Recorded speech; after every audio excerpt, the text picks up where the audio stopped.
যে পারলে রাজনীতিতে আসেন, পারলে দল করে দেখান, এটা হইল? আমি কি এরকম কোনো কথা বলেছি? না। আমি একজন মুফাসসিরে কোরআন, আমি একজন আলেম, এর বাইরেও আমার সবচেয়ে বড় পরিচয় আম আ সিটিজেন অফ বাংলাদেশ। আমি বাংলাদেশের একজন সাধারণ নাগরিক। আমার দেশের যে কোনো সমস্যা, যে কোনো ইনকনসিস্টেন্সি, অসঙ্গতি নিয়ে মত প্রকাশের স্বাধীনতা আমার আছে না নাই?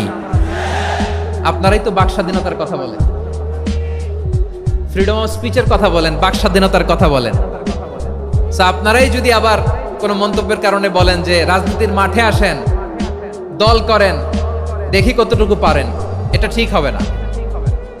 তাই প্রিয় ভাইয়ের, আসুন আমরা দল মত নির্বিশেষে কাঁধে কাঁধ মিলিয়ে সোনার বাংলাদেশ গড়ি, দুর্নীতিমুক্ত বাংলাদেশ গড়ি, যে বাংলাদেশের জন্য রক্ত দিয়েছে আবু সাইদ,